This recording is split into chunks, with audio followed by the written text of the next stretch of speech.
Selamat pagi anak-anak. Hari ini kembali kita akan melanjutkan pelajaran kita mengenai rangkaian hambatan listrik. Ya, rangkaian hambatan listrik. Jadi rangkaian hambatan listrik yang akan kita pahami di sini ada dua nanti. Yang pertama namanya rangkaian seri dan satu lagi namanya rangkaian paralel. Ya, jadi kedua jenis rangkaian ini memiliki sifat yang bertolak belakang, ya. Oke, coba perhatikan di sini. Dari gambar tersebut, ya, kita bisa simpulkan bahwa R1 hambatan 1 ini simbol hambatan, ya. Hambatan 2 dan hambatan 3 itu tersusun secara seri. Jadi dalam hal ini rangkaian seri itu memiliki 4 ciri di sini nanti yang bisa kita simpulkan. Apa itu yang pertama? Yang pertama itu, perhatikan di sini ya. Di sini ada sumber tegangan.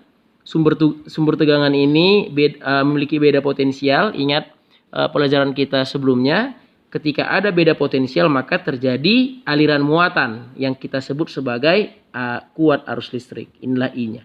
Kenapa begini? Karena di sini positifnya, ini negatifnya. Dia akan bergerak dari positif ke negatif. Jadi begini dia. Dia akan bergerak ke sini. Ya. Oke. Jadi I akan mengalir, ya, mengalir, itulah yang mengalir ke R1, ke R2 dan R3. Dari dalam gambar, karena ya ciri rangkaian seri ini yang pertama adalah tidak bercabang. Ya, tidak bercabang. Nah, karena ya tidak ada cabang, maka arus I tadi itu akan sama, ya. Arus yang mengalir di I1 itu juga nanti yang mengalir ke I2 dan itu juga yang ke I3. Artinya besar arus yang mengalir untuk tiap-tiap hambatan R1, R2 dan R3 nilainya sama. Ya, nilainya sama. Ibaratnya seperti ini, ya. Saya mau ilustrasikan. Di sini ada rumah. Jadi rumahnya ini rumah R1, R2, R3. Rumahnya berada pada jalan yang sama. Jadi ini ada konvoi mobil. Mobilnya lewat dari sini 4. Nah, jadi ketika 4 lewat dari R1, 4 juga dari R2, 4 juga dari R3. Jadi yang lewat itu sama semua. Yang melewati R1 dan R2 dan R3. Karena apa? Karena R1, R2 dan R3 satu jalan. Ya, satu jalan, jadi sampai dia ke sini, ya. Oke, itu dia. Itu artinya arus listrik, kuat arus listrik tiap hambatan sama. Ya, kuat arus listrik tiap hambatan sama. Nah, itu dia. Kemudian karena sama, jadi arus listriknya tadi sama, yang berbeda itu adalah tegangannya atau sumber tegangannya. Beda potensial tiap-tiap hambatannya ternyata berbeda. Itulah kita bikin pembagi tegangan. Jadi tegangan di R1, R2 dan R3 itu berbeda, ya, berbeda. Tapi kalau ditotalkan sama nanti semua. Berarti nilai V total itu sama dengan V di R1, V di R2, dan V di R3. Dan kalau ditotalkan nanti R1, R2, dan R3 ini ternyata memperbesar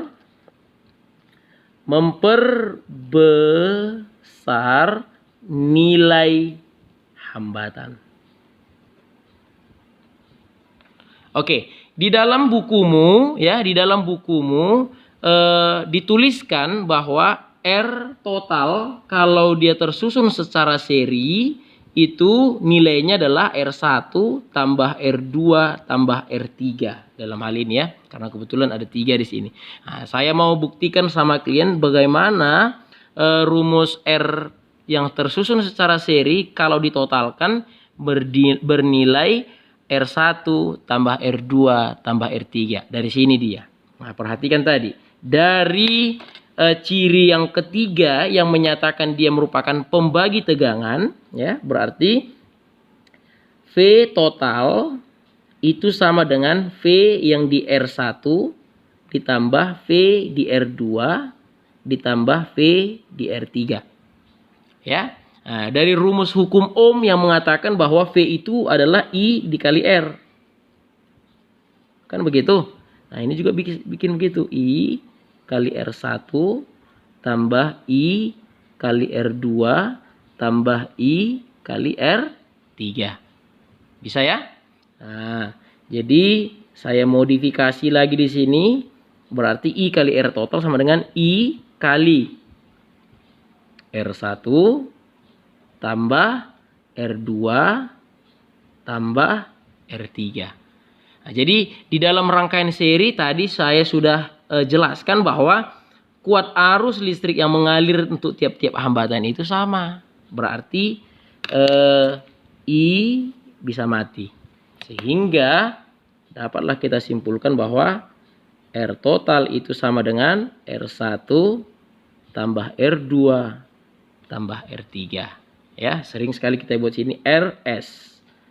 R1 tambah R2 tambah R3. RS itu adalah hambatan pengganti yang disusun secara seri. Nah, itu dia. Ya, sekarang kita beralih ke rangkaian paralel. Nah, pada rangkaian paralel, ya, hambatan itu tersusun berderet, ya, berjajar begini, paralel, ya. Nah, jadi di sini ada sumber tegangan, terjadi beda potensial, maka aliran arus akan begini dari sini ke sini. Nah, jadi tolong diperhatikan.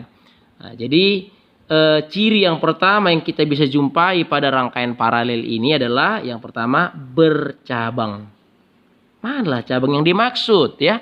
Cabang yang dimaksud seperti ini. Ketika ada beda potensial yang akan menyebabkan aliran muatan, disinilah namanya arus listrik. Arus listrik akan jalan dari sini. Nah, sampai di sini titik ini dia akan terbagi 3. Berarti I di sini akan terbagi I di R1, I di R2 dan I di R3. Ya. Nah, itu dia. Jadi di dalam hal ini ternyata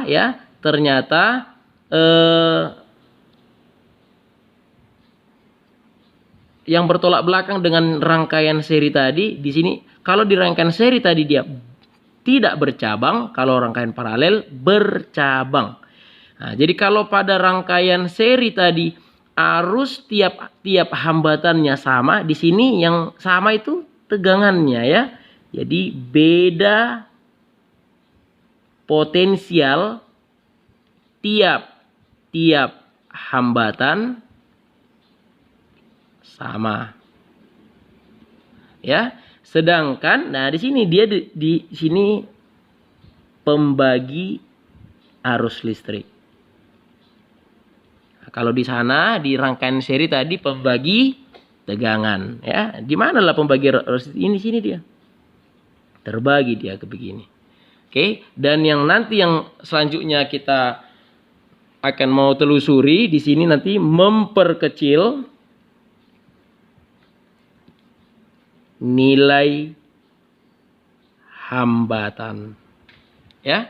Oke, coba perhatikan. Di dalam bukumu, ya, di dalam bukumu tertulis 1/R paralel itu nilainya sama dengan 1/R1 tambah 1/R2 tambah 1/R3. Kalau dia 3 hambatan yang disusun secara paralel, ya.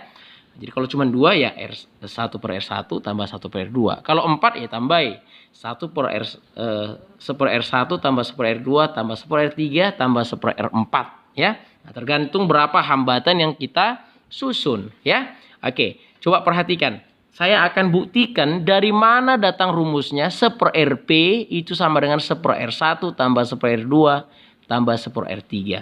Ya, perhatikan ya.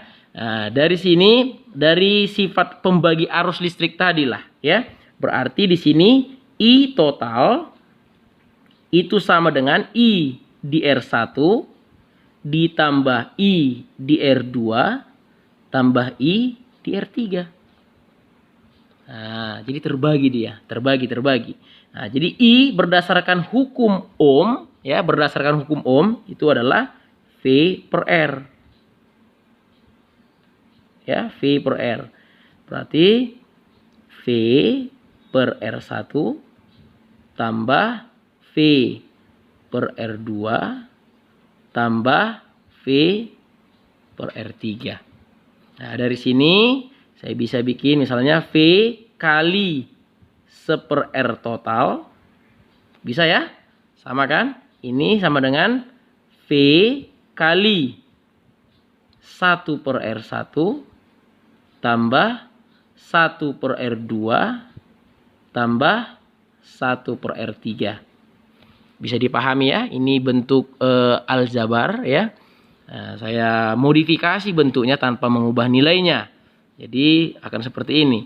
Karena pada rangkaian paralel tadi beda potensial tiap-tiap hambatan sama, berarti ini V-nya sama. Ya, V-nya bisa mati karena sama kiri dan kanan. Sehingga dapatlah 1 per R total sama dengan 1 per R1 tambah 1 per R2 tambah 1 per R3. Ya, nah, R total inilah yang kita sebut dengan hambatan pengganti yang tersusun secara paralel, yang sama dengan 1 per R1 tambah 1 per R2 tambah 1 per R3. Oke, nah, seperti itu bentuknya. Dan sekarang mari kita lihat contoh soalnya. Ya, kita lihat contoh soalnya. 3 buah hambatan masing-masing 4 ohm, 6 ohm, dan 12 ohm. Tentukanlah hambatan pengganti ketiga hambatan jika tersusun secara seri ataupun paralel ya. Oke, perhatikan. Dari dalam soal kita dapat ketahui hambatan pertamanya itu adalah 4 ohm. Tuliskan begini, R2-nya 6 ohm ya. Dan yang ketiga itu 12 ohm. Yang ditanya adalah hambatan penggantinya jika tersusun seri ataupun tersusun paralel. Mari kita lihat ya. Oke, kita jawab. Jadi kalau dia tersusun seri dulu ya, RS itu sama dengan R1 tambah R2 tambah R3. R1-nya 4, R2-nya 6, R3-nya 12. Sehingga hasilnya 22 ohm. Nah, jadi dari sini terjawab ya ciri yang keempat ya. Nah, ternyata ketika R1, R2, R3, 4, 6 sama 12 ohm digabungkan secara seri, maka akan menjadi 22 ohm atau memperbesar nilai hambatannya. Sedangkan ketika dia tersusun secara paralel ya, 1 per Rp sama dengan 1 per R1 tambah 1 per R2 tambah 1 per R3. Berarti 1 per Rp sama dengan R1-nya 4, R2-nya 6, R3-nya 12. Sampai situ bisa ya? Nah, kita samakan penyebutnya. Berarti 1 per Rp sama dengan penyebutnya disamakan 4, 6, 12. Ya, 12. 12 bagi 4, 3 kali 1, 3. Tambah 12 bagi 6, 2 kali 1, 2. Tambah 12 bagi 12, 1 kali 1, 1. Berarti 1 per Rp sama dengan 6 per 12. Ya, kita balik. Berarti Rp per 1, kita balik kan? Ini 1 per Rp, kita bikin Rp per 1. Berarti ini pun saya balik. 12 ohm per 6. Berarti Rp-nya sama dengan 2 ohm. Nah, jadi ternyata hambatan 4 ohm, 6 ohm, dan 12 ohm ketika dirangkai secara paralel akan menjadi 2 ohm. Inilah dia memperkecil nilai hambatan. Oke, baiklah. Sekian pembahasan kita mengenai rangkaian seri dan rangkaian paralel. Tetap semangat dalam belajar. Ya, pelajari tahap demi tahap. Setiap video diputar dengan baik, putar beberapa kali untuk mendapatkan pemahaman yang utuh. Ya, kalau ada pertanyaan langsung ditanya ke saya. Ya, sekian dan terima kasih.